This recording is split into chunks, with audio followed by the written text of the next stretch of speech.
అయింది. ఇంతవరకు రాలేదు. అసలు అమ్మని ఎక్కడికి బయటికి వెళ్ళొద్దని చెప్పాను. గుడి కిందకి వెళ్ళింది.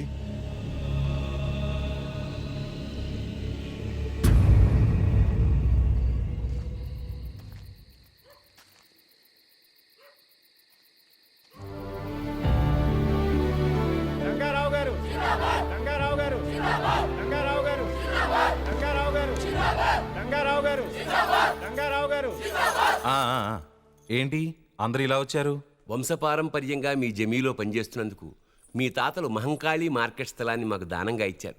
మీ దయతో మేము అక్కడ కొట్లు పెట్టుకు బతుకుతున్నాం. తెలిసిందేగా, ఇప్పుడు ఆ సంగతి ఎందుకు? మాకు పట్టాలు లేవు. ఆ విషయం ఎలాగో తెలుసుకున్న నాయుడమ్మ ఆ స్థలాన్ని ఆక్రమించి దౌర్జన్యం చేస్తున్నాడు. చాలా అన్యాయంగా ఉంది. మనం ఏ కాలంలో ఉన్నాం? పోలీస్ చట్టం ఏది లేదా? ఉన్నా ఏం లాభం లేదండి. అతనికి చాలా పలుకుబడింది. ఆ స్థలానికి యజమాని మీరు కాబట్టి మీరు గట్టిగా తలుచుకుంటే గాని మాకు న్యాయం జరగదు.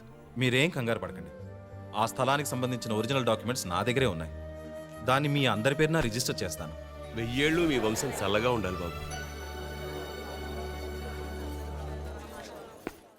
నాన్న, ఆ నాయుడమ్మ చాలా దుర్మార్గుడని విన్నాను. మీరు అతని విషయంలో తలదూర్చకండి. వాడే కదరా మన విషయంలో తలదూర్చింది. అసలు వాళ్ళంతా ఎవరనుకుంటున్నావు? ఆ రోజుల నుంచి మన కోసం బతుకుతున్న వాళ్ళు. వాళ్ళ కష్టసుఖాలు మనమే కదా చూడాలి. మీరు ఇంకా ఆ పాత జ్ఞాపకాల్లోనే బ్రతకండి. నేను ఉద్యోగం చేస్తేనే మనకు తిండి. అయినా ఇల్లు తప్ప మనకేం మిగిలింది కనుక అసలు ఈ స్థితి కారణం మీరే కదా. నోర్మూయ్. నీ సంపాదనతో బతుకుతున్నావన్న ధీమాతోనేగా నువ్వు ఇలా మాట్లాడుతున్నావు? అది కాదమ్మా, ఆ నాయుడంతో గొడవ పడకూడదనే అలా అన్నాను. రేపు మనకేదైనా సమస్య వస్తే మనకంటూ ఎవరున్నారమ్మా? ఉండకపోవచ్చు. మీ నాన్న ఏం చెప్తే అదే జరగాలి. ఏమండి, వాడేదో తెలియక అలా మాట్లాడాడు. మీరేం చేయదలుచుకుంటున్నారో అలాగే చేయండి. లాయర్ గారు, ఈ రిజిస్ట్రేషన్ చాలా జాగ్రత్తగా జరగాలి. పాపం పేద ప్రజలు, వాళ్ళకి ఏ అన్యాయం జరగకూడదు. మీరేం కంగారు పడకండి, అన్ని నేను చూసుకుంటా. లాయర్,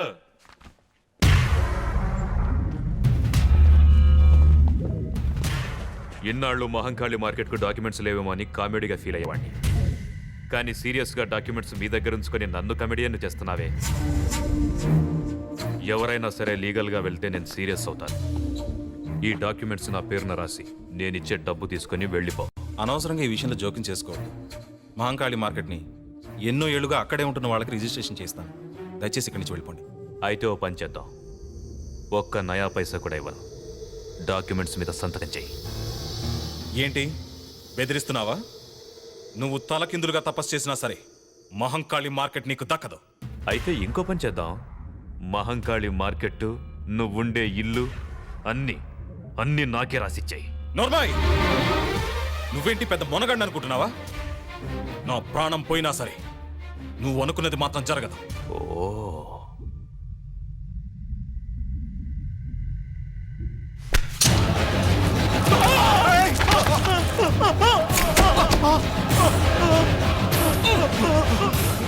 వాడు కేకలు ఎందుకు పెడుతున్నాడో తెలుసా? నొప్పి. ఆ నొప్పి కన్నా వాడు చస్తే నీకొచ్చే నొప్పి ఇంకా ఎక్కువ ఉంటుంది. అది భరించగలవా? వద్దు వద్దు.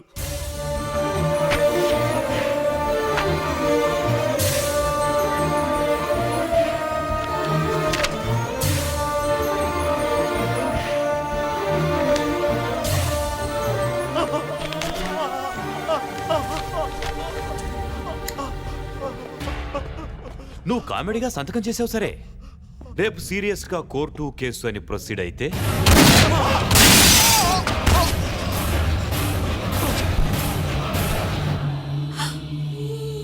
రాజశ్రీదేవి గారు, నేను లాయర్ విశ్వనాథాన్ని మాట్లాడుతున్నాను. ఆ నాయుడమ్మ మీ వారిని కొడుకుని చంపేశాడు. ఇప్పుడు మీకోసం వస్తున్నాడు. వెంటనే పిల్లల్ని తీసుకుని ఊరు వదిలి వెళ్ళిపోండి.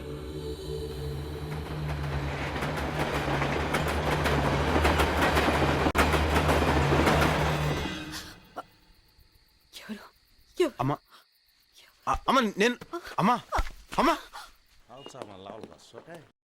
Nothing to worry, just it's a mild attack. ఇంతకుముందు ఎప్పుడన్నా వచ్చిందా? లేదు సార్. బ్లాక్స్ ఉన్న ఏమన్నా డౌట్? ఎనీహో, రేపు ఒకసారి యాంజియోగ్రామ్ చేద్దాం. ఓకే, అలాగే రైట్.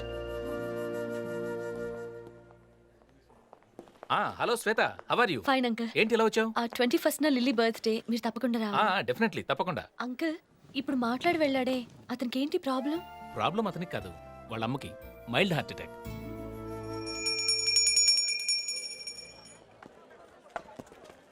రేయ్ బాలుగా దొరికిపోయినావురా. నీ గురించి అన్నాక తెలిసిపోయింది. దాసన రమ్మంటుండు, బయలుదేరు. నడు.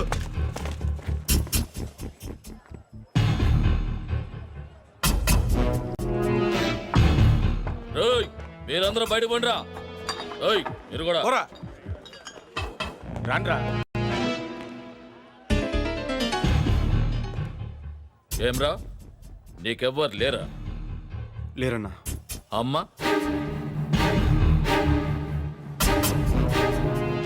మర్చిపోయినావురా, ఈరోజు అమ్మ తద్దినం.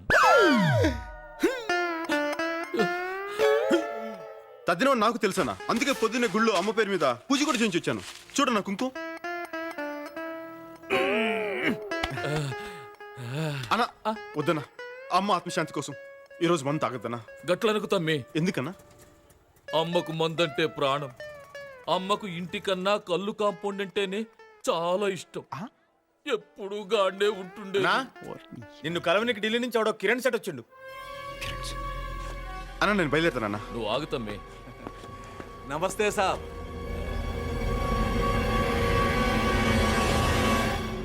మిమ్మల్ని ఎక్కడో చూసినట్టు. ఈయన మన తమ్ముని లెక్కలే. నువ్వు వచ్చిన పని ఏందో చెప్పు. ఆహా, ఏం లేదు సాబ్. మహంకాళి మార్కెట్ అమ్మకానికి ఉందన్నారు. నాయుడమ్మ మీరు ఎంత చెప్తే అంతని తెలిసింది. మీరే ఎలాగైనా డీల్ చేసి నాకు ఈ సహాయం చెయ్యాలి. సర్లే, నాయుడమ్మ దుబాయ్ నుంచి రాగానే నేను మాట్లాడతానులే. నువ్వు పో.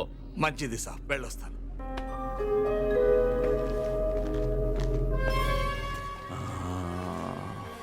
इस आदमी को मैंने कहा देखा, कहा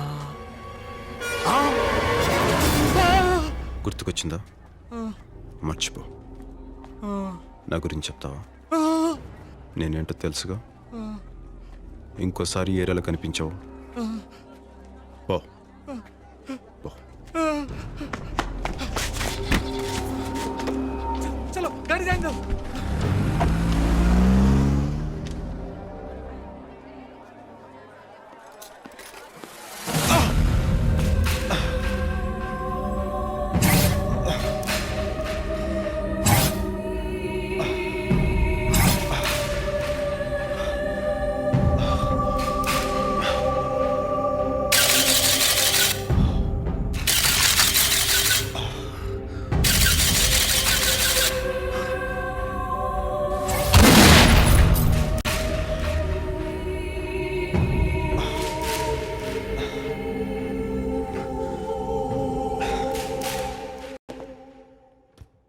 అమ్మకి ఎలా ఉంది? అత్తయ్య, పర్లేదునా? అక్కడికి వెళ్లకుండా ఉండలేకపోయాను. అర్థం చేసుకోగలనమ్మా, కానీ కొన్నాళ్ళు ఆగాలి. తప్పదు. వదిన ఏంటివని? మన చెర్రీ ఫ్రెండ్ లిల్లీ ఆంటీ శ్వేత లేదు, వాళ్ళ అంకలే ఈ హాస్పిటల్ చీఫ్ అట.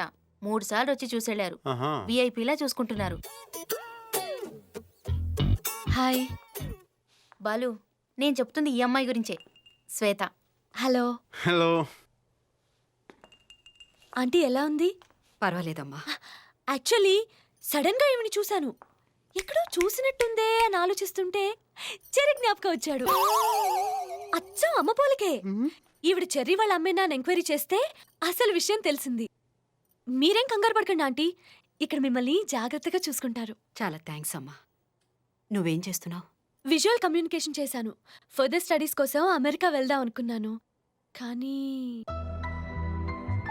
అయిన వాళ్ళందరినీ వదిలి అంత దూరం వెళ్ళడం ఎందుకని మానేశాను. అమ్మా, నేను వెళ్ళి డాక్టర్ని కలిసి వస్తాను. ఉంటానండి, బాయ్. Excuse me. సారీ. దేనికి? మీ ఫోన్ పగలగొట్టినందుకు. ఆ తర్వాత చాలా ఫీల్ అయ్యాను. కావాలంటే మా లిల్లీని అడగండి. నాకేం తెలుసు? యాక్చువల్లీ దానికి కూడా తెలీదు. అంత ఫీల్ అయ్యాను. ఆ రోజు నుంచి ఏదీ పగలగొట్టడం లేదు. ఆఖరికి ఆమ్లెట్ తినడం కూడా మానేశాను. ఎందుకని అడగచ్చుగా. ఎందుకు? గుడ్డు పగలగొట్టాలి కదండి. Thanks, bye. బాలు, నీకు విషయం చెప్తే షాక్ అయిపోతావు. వద్దులే, చెప్పకో. నువ్వు వద్దనే సరే నేను చెప్తాను. మన శ్వేత ఉంది కదా, తనను లవ్ చేస్తాను తెలుసా? ఆ. ఏంటి మాట పడిపోయింది? ఇంకో విషయం తెలిస్తే మనిషి కూడా పడిపోతావు. 25,000 అడ్వాన్స్ కూడా ఇచ్చిందమ్మా. ఏంటి ప్రేమించమనా? అదే మరి అటకారం ఉంటాయి. ప్రేమించమని ఎవరిని ఇస్తారా? అలా స్టార్ హోటల్కి పూలు సప్లై చేయమని ఇచ్చింది. ఆ డబ్బులు తిరిగిచ్చే. యా జలసయా? చెప్తున్నాను కదా, తిరిగిచ్చేసాయి. ఎందుకు తిరిగి చేయాలి? తప్పేంటి? ఏ మీ కాంట్రాక్ట్ ఇవ్వకూడదా? భలే చెప్పారండి. నువ్వు మూస్తావా? చెప్పండి, అడ్వాన్స్ ఎందుకు తిరిగి చేయాలి? నువ్వు మరీ అడ్వాన్స్ అయిపోతున్నావని. అంటే మీ ఉద్దేశం నేను ఇదంతా మిమ్మల్ని పటాయించడం కోసం చేస్తున్నానునా? ఏదో హెల్ప్ చేద్దాం అనుకున్నాను. హ, ఈ సిటీలో మీకన్నా పెద్ద మగాడే లేడనుకుంటున్నారా? నాకేం అవసరం లేదు. నేను ఒక్క చిటికేస్తే చాలు 100 మంది లైన్లో ఉంటారు.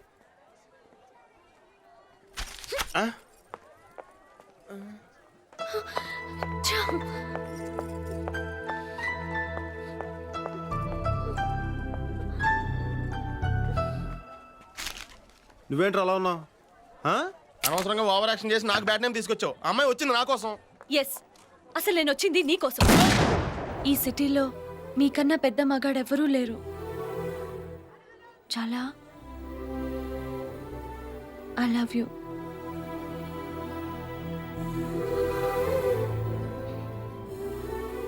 ఒక అమ్మాయిని నేను సిగ్గు విడిచి అడుగుతుంటే మాట్లాడవేంటి? అసలు నాకేం తక్కువ? నీకు నా గురించి తెలీదు. ఈ కనిపించే ఆటపాట బయటికి కానీ లోపల లేదు. నేను నిన్ను ప్రేమించడం లేదు. ఒకవేళ నాకు తెలియకుండా నేను నీకు అలాంటి ఫీలింగ్స్ కలగజేస్తుంటే దానికి నన్ను క్షమించు.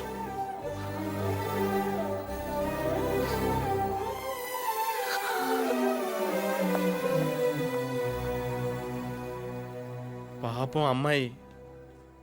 ఏంట్రా పాపం? మనం వచ్చిన పని మర్చిపోయావా?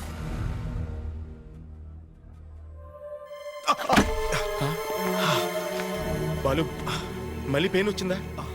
ఆ పెయిన్ రాకూడదు బాలు. పద హాస్పిటల్కి వెళ్దాం. ఇప్పుడు హాస్పిటల్ ముఖ్యం కాదురా. అంత నొప్పి వస్తుంటే హాస్పిటల్ ముఖ్యం కాదంటావేంటి? పద. మనం ఇక్కడికి ఎందుకు వచ్చామో అది పూర్తి చేయాల్సిన టైం వచ్చింది. రేపు నాయుడు వస్తున్నాడు.